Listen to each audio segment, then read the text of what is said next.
Alors, écoutez, merci d'être là.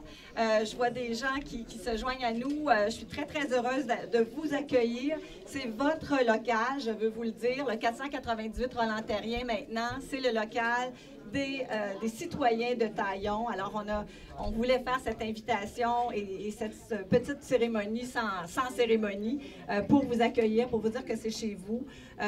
Donc, je veux souligner la présence parmi nous ce soir de plusieurs de mes collègues. Je suis pharmacienne, je suis d'abord citoyenne de Taillon depuis ma naissance. Très contente d'être dans cette belle circonscription. Je suis pharmacienne, j'ai été présidente de l'Ordre des pharmaciens pendant 5 ans. Présidente également de Pharmaciens sans frontières Canada. Peut-être que des gens le connaissent moins, ce volet-là de ma vie. Donc, il y a des petites photos qui vont circuler. Je suis allée en Bosnie, au Kosovo. Ça a l'air de rien, mais c'est des pays qui ont cheminé dans un contexte d'après-guerre où on a eu à reconstruire et où j'ai pu voir qu'est-ce que ça donnait un pays qui n'a pas de services sociaux. Alors, les services communautaires, les services sociaux qu'on a au Québec et qui nous sont si chers, j'ai pu voir ce que ça donnait quand ce n'était pas présent. J'ai également contribué à une révision de la législation pharmaceutique en Bosnie après la guerre. Et j'ai également fait plusieurs pays d'Afrique, dont la fondation, la maison du Dr. Lucille Teasdale en Ouganda, l'hôpital St. Mary's, donc où je suis allée. Et je suis allée 7 fois à Haïti. Haïti qui est notre voisin parmi les pays défavorisés. Alors, je pense qu'on doit avoir vraiment une solidarité particulière avec Haïti. Bravo! Et on a aussi beaucoup de besoins dans Taillon. Et je peux vous dire que ça a été un constat qui m'a vraiment frappée comme résidente de Taillon, de voir qu'on avait des gens très, très à l'aise et qu'on côtoyait des poches de pauvreté importantes.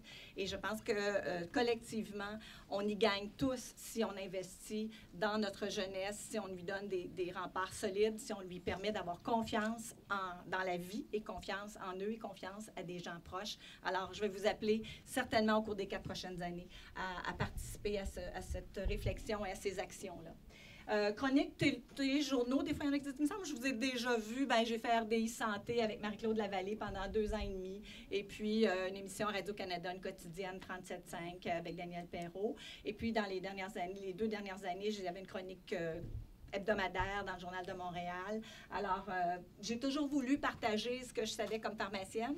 Et là, vous me faites l'honneur de me permettre de partager ce que je sais à un autre niveau, un niveau où j'espère pouvoir contribuer à faire que le Québec soit un endroit meilleur encore, un endroit où on va continuer à bien vivre. Et évidemment, d'autres m'ont vu avec la loi 41. Ça s'en vient-tu, les nouvelles activités des pharmaciens? Vous savez, je me suis battue pendant plusieurs années pour que les pharmaciens puissent contribuer à un meilleur accès au système de santé. Alors, c'est un peu... la loi a été adoptée, mais elle n'est pas encore en vigueur. Donc, il reste un petit coup de pouce à donner. Vous pensez bien que je vais y travailler. Donc, c'est certainement un élément important de ce que je souhaite faire aussi. Alors, ma chanteuse de diapositive, je veux vous parler de mon équipe, 2 petites minutes. Alors, Liette Cousineau, qui connaît Liette Cousineau? Hein, Liette, qui est vraiment un pilier, qui a travaillé, qui était chef de cabinet avec Mme Marois, qui a travaillé et qui a accepté de nous faire profiter de son expérience inestimable. Elle s'occupe des cas de comté. Je vous dis, c'est un art, hein, s'occuper des cas de patients, de citoyens, j'ai une petite déformation, de citoyens. Alors, il y a des situations de détresse et vraiment, Liette met tous ses contacts à leur service et elle règle beaucoup de situations avec toujours beaucoup de tact. Et le programme soutien à l'action bénévole, plusieurs d'entre vous participez ou recevez. Ce n'est pas moi qui vous le donne, c'est vous qui vous le donnez. C'est l'ensemble des Québécois qui nous donnons des sommes d'argent pour qu'on puisse travailler. Et très souvent, les gens qui travaillent dans ces programmes-là donnent beaucoup de bénévoles, même ceux qui sont rémunérés. Je sais que vous ne comptez pas vos heures et ça déborde. Et il y a beaucoup, beaucoup de bénévolat. Et sans ce bénévolat-là, évidemment, on ne serait pas où on est actuellement. Et il y a beaucoup de gens qui profitent, qui bénéficient de votre engagement. Donc, merci Liette. Prochaine personne, Élise. Alors, Élise Gingras, elles sont 2. Vous avez dû les reconnaître. Donc, Élise vient ici tout près. Liette, c'était trop loin, je pense qu'elle était à l'accueil, Liette. Mais Élise Gingras, qui a toute une expérience aussi déjà en politique, malgré son jeune âge, qui a été attachée politique pour Thierry Saint-Cyr au Bloc à Ottawa, qui a travaillé aussi à Saint-Hyacinthe, au Parc Les Salines, et qui est mon attachée politique. Elle a un baccalauréat, vas-y, Élise. En animation et recherche culturelle et une majeure en littérature de langue française. Alors, donc, ça écrit bien puis ça réfléchit bien. C'est parfait. C'est ça ce que ça nous prend. Et donc, Élise m'accompagne à Québec. Alors, elle est aussi mon attachée politique les 3 jours. Des fois, c'est supposé être 3, mais ça déborde à 4, 5, où je suis à Québec. Elle a accepté donc de faire la navette et de me suivre ici, lundi, vendredi et à Québec. Alors, très privilégiée de la voir. Et ici, la toute petite Catherine Lafortune. Catherine qui a un baccalauréat en communication et sciences politiques de l'Université de Montréal, qui s'occupe de nos réseaux sociaux, de nos relations avec les médias. Donc, c'est probablement avec elle que certains d'entre vous ont eu des contacts, qui travaillent aussi avec les organismes. Donc, une belle équipe qui allie expérience et jeunesse. Un cliché, mais c'est un cliché gagnant. C'est extraordinaire. Puis moi, je me positionne quelque part entre tout ça. Donc, alors, vous avez vu qu'on a fait un petit quiz. Alors, le petit quiz, c'est, écoutez, on est dans Taillon. Il faut quand même voir si on connaît bien nos personnages de Taillon, comprendre notre histoire aussi à travers ça. On a beaucoup parlé de l'importance de l'histoire. Alors, on vous a remis on vous a fait piger dans 2 boîtes distinctes, un prénom, un nom de famille. Et l'objectif, avant la fin, donc, du cocktail, vous avez jusqu'à 19 h. Alors, le décompte est parti. Ne partez pas tout de suite, là. Vous avez à trouver la combinaison. Un prénom qui convient avec un nom de famille. Donc, il faut que vous vous rencontriez puis que vous essayiez de trouver le nom de famille qui va avec votre prénom. Ou vous pouvez jouer un tour à la personne. Si vous êtes plus familier avec le nom de famille, cherchez juste le prénom. Et l'autre n'a pas le droit de vous dire non. Donc, s'il y a déjà sa combinaison, vous pouvez défaire sa combinaison. OK? Vous avez le droit, là. C'est comme à Noël, on peut piger le cadeau de l'autre. OK? Alors, pour connaître, je vous donne quelques pistes quand même, puis ça nous permet en même temps de présenter nos héros de Longueuil. Alors, ici, Jean Béliveau, alors un homme célèbre. Roland, Monsieur Terrien, qui a été maire de Longueuil. Édouard, mon petit, excellent. Fernand, lui, on est moins connu, hein, mais Fernand Lafontaine. Donc, la rue Fernand Lafontaine qui est sur notre circonscription. Jacques. Celui-ci, non. Jacques Rousseau. Pour l'école Jacques Rousseau. Alors, photographié en 1925. Donc, c'est quelqu'un, ça, qui veut avoir plus d'informations sur les personnages. Il s'est marqué ici, donc vous pouvez venir les consulter. Je ne vous ferai pas une description de leur biographie. Simone. Alors, on est très, très fiers. Et j'ai fait attention pour mettre avant son conjoint cette fois-ci, entre femmes. Là, on a une petite solidarité. Michel Chartrand, qui a également influencé tellement le Québec et dont on a un parc régional. Jacques Ferron, poète. Vous savez, moi, j'ai commencé comme pharmacienne. Ma première endroit où j'ai fait mon stage, c'était à la pharmacie sur le chemin Chambly, au coin de Sainte-Foy. Et Dr Ferron faisait du bureau sur chemin Chambly, au coin de la rue Lamarre. Alors, c'était prédestiné. Donc, j'ai eu la chance d'exécuter des ordonnances du Dr Ferron. Conrad, ça, vous ne savez pas c'est qui.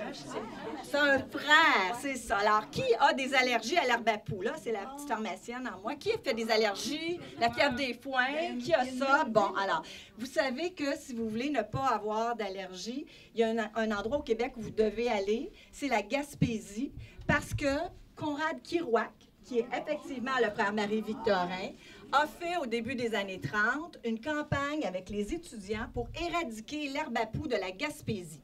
Et maintenant, les gens qui ont de la fièvre des foins, de l'herbe à poux, s'ils vont en Gaspésie à la période d'herbe à poux, bien, ils sont très, très bien. Ils n'ont pas d'allergie.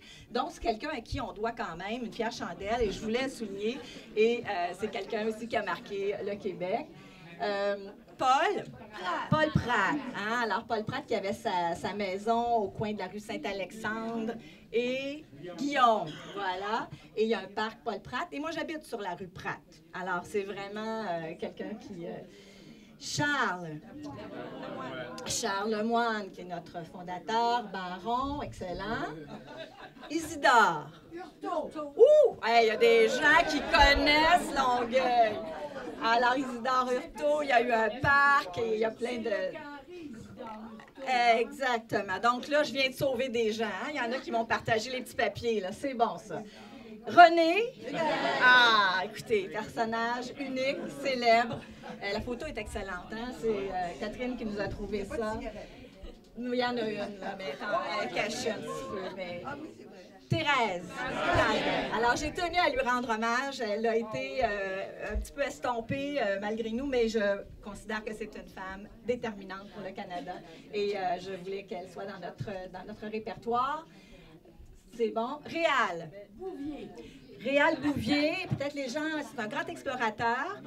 À la marina de Longueuil, donc porte le nom de Réal Bouvier et c'est quelqu'un de Longueuil. Et on y va. Alors, voilà. Donc maintenant, vous avez tous les indices qui vous permettent de trouver la fusion complète et de trouver votre prénom et votre nom de famille. Et évidemment, vous allez gagner ma reconnaissance éternelle. Voilà. Alors, quelques mots sur le rôle de député. Alors, c'est écouter les citoyens et écouter, mais pas passivement. Écouter dans une perspective de trouver des solutions, de résoudre les problèmes. Et moi, je suis très orientée pour ça. Dans la façon dont j'enseignais à mes étudiants et la façon dont je travaille en pharmacie, c'est beaucoup ça.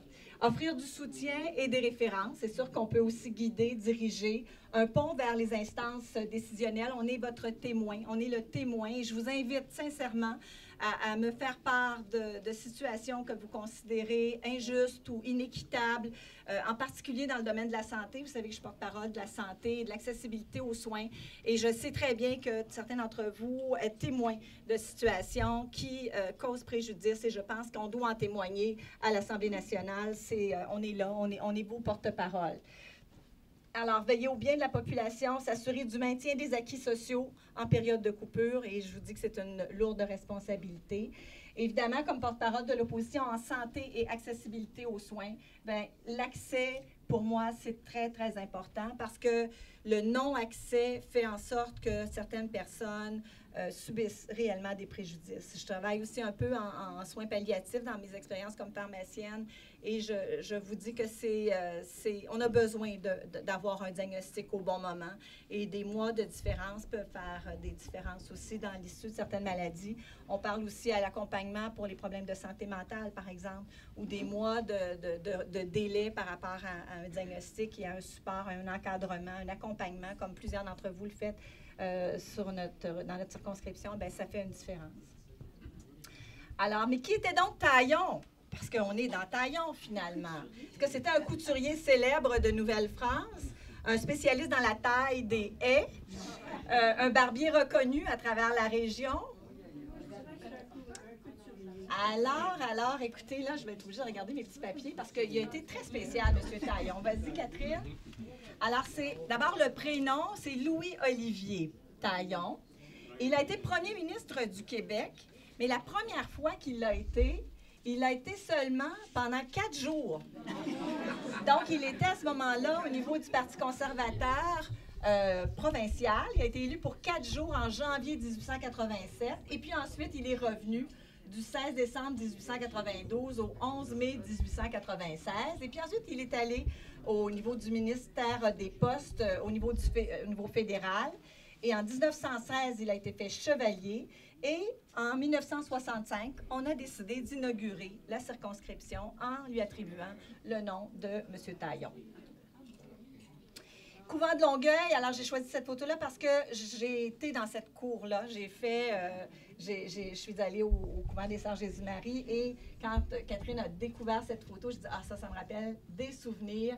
Donc, c'est vraiment également tout le patrimoine du Vieux-Longueuil, je trouve, autour du couvent, autour des écoles qu'on a.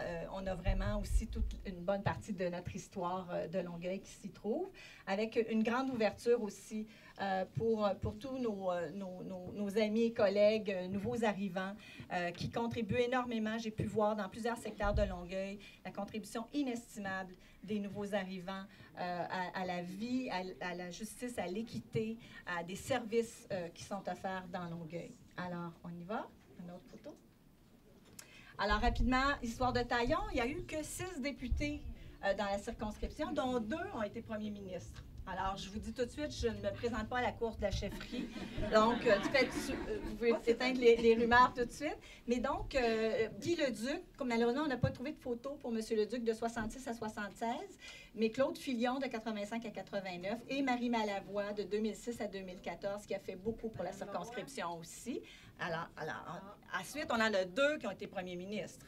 Donc, on a M. Lévesque, qui a siégé de 1976 à 1985, et finalement, Mme Marois du Parti québécois, qui a été ici de 89 à 2006. Et je pense qu'il faut le redire, elle a été la première femme dans l'histoire du Québec à occuper le rôle, le titre de premier ministre, de première ministre. Et quand on sait tout ce que ça demande, d'avoir parcouru tout ça, je pense qu'on doit être très, très fiers qu'elle ait été dans notre circonscription. Et moi, je suis très contente de la connaître et je suis très contente d'avoir répondu à son appel. Alors, bravo à Mme Marois et à nos premiers ministres et à tous ceux qui construisent le Québec en s'engageant au niveau politique. C'est pas toujours facile, hein? Moi, j'ai averti ma mère. Tu sais, maman, les gens ne diront peut-être pas toujours des choses gentilles maintenant sur moi. C'est que j'ai prévenu. Il y a des bouchons pour les oreilles. Alors, donc, je suis la dernière, la petite nouvelle. Donc, j'ai remporté l'élection grâce à plusieurs d'entre vous. Alors, je tiens à vous remercier. Et pour les autres, je tiens à vous dire que je suis votre député. Quand on est député pour l'ensemble des citoyens d'une circonscription. Je suis à votre service. Et je veux vraiment pouvoir aider chacun d'entre vous de la même façon. Alors, projet à court et à long terme pour Taillon, l'équité interrégionale. On avait déjà commencé à travailler. Vous savez, la réalité de Taillon, on a eu beaucoup de changements démographiques. Il y a beaucoup de résidences qui se sont construites, il y a beaucoup de nouveaux développements. Et finalement, au niveau de la répartition des budgets régionaux, il y avait vraiment un manque à gagner pour la Montérégie. Alors, on est encore à travailler à ça et Dave, demain, en fait, on a encore une intervention qu'on va faire publiquement pour garantir que l'équité interrégionale soit bien appliquée. Les CPE, les centres de la petite enfance, vous savez, c'est un joyau du Québec. Je suis en train de lire un livre qui s'appelle « Le bon sens à la Scandinave » et on parle tellement de l'importance de donner une stabilité à nos enfants, à nos tout-petits. Et quand ces tout-petits-là n'ont pas la chance de naître dans un milieu qui est tout à fait propice à leur confiance en eux, eh bien, nos CPE jouent un rôle déterminant. Donc, c'est sûr que c'est important. Les logements sociaux, là aussi, parce qu'on travaille sur des gens qui ont des besoins, mais aussi sur leurs enfants. Le prolongement de la ligne du métro, je pense qu'on est dû là, à Longueuil. Ça fait quand même, depuis 67, là, il y en a beaucoup d'autres qui ont eu leur tour. Là, on est vraiment dû. Et ça va aussi avec la priorité, la perspective de développement durable, qui est une autre valeur qui me tient beaucoup à cœur, tout comme l'électrification des transports, où je pense que le Québec a vraiment un potentiel incroyable. On pourrait en faire, non seulement l'appliquer chez nous et être un modèle, mais certainement aussi en faire un développement, une zone de développement, de crédibilité, comme on a eu avec Bombardier à travers le monde. Je pense qu'on peut être des leaders mondiaux en électrification des transports. Le Théâtre de la Ville, on espère toujours son déplacement. C'était tout près de se faire, alors on espère que ça va se concrétiser. Le Carrefour Roland-Terrien, qui va être juste ici, tout près dans notre cour. Dans le fond, on va entendre la construction quand ça va commencer. Et on espère qu'on va être capable de favoriser la mixité. Donc, ce ne sera pas juste des gens favorisés, qu'on aura un mélange de tout ça pour assurer une meilleure équité puis des chances plus égales à tout le monde. Et bien sûr, pour moi, une valeur sûre, valeur ancrée dans mes gènes, le soutien aux organismes communautaires. Alors, je pense que c'est à peu près tout. Et puis, bon, ben, comme en santé, je pense qu'on doit travailler à l'accès, GMF, meilleure utilisation de tous les professionnels de la santé. Cette semaine, je voyais qu'on a donné plus de pouvoir aux ambulanciers. Je pense qu'on a besoin de leur permettre de faire plus d'actes. Les infirmières, les pharmaciens, les optométristes, on a une ressource, on a une qualité de jeunes professionnels qu'on n'a pas su vraiment, dont on n'a pas su adopter les possibilités et les rôles. Et ils ont une contribution à apporter à notre système de santé. On doit faire mieux. Les Québécois mettent beaucoup d'argent dans leur système de santé, on mérite mieux. Gestion plus efficiente et planifiée et le soutien à domicile, tout comme la lutte au tabagisme, parce que je vois aussi les conséquences, malheureusement, de ça. Donc, travailler beaucoup sur éviter, en tout cas, que nos jeunes commencent. Je pense que c'est le premier message que je veux transmettre. Merci à nos artistes. Alors, je tenais à ce qu'à cette inauguration, on ait quelque chose qui témoigne de la vie artistique aussi, parce que j'ai une sensibilité pour ce milieu-là. Et je veux remercier Mme Marthe Tremblay, Mme Pauline Lysette, Mme Louise Charland et M. François Gagnon qui ont généreusement accepté de décorer nos murs. Alors, tous nos murs blancs et quelques murs bleus sont consacrés. Et tout au long des 4 prochaines années, bien, j'espère qu'on aura la chance d'avoir des expositions régulières. Donc, ceux que vous connaissez qui ont des talents, toutes sortes de talents, eh bien, on veut aussi que cet endroit soit un lieu pour faire connaître ces talents. Et la porte sera toujours ouverte pour que vous veniez admirer cette belle qualité, parce que je trouve qu'il y a quelque part, à travers l'art, un soin de l'âme. Et je pense qu'on en a tous besoin aussi. Ça fait partie de nos soins. Alors, merci d'être venus ce soir. Ce lieu se veut votre local, un lieu vivant pour vous tous. Et ce sera jour et soir. On a pris, vous allez voir donc la vue de jour, mais on a pris une photo. Hier, Élise m'a envoyé ça à Québec. Elle m'a dit, regardez votre affiche comme elle est belle sous la lumière. Alors, je dis, on la met pour clore notre présentation. Merci à tous. Merci d'être là.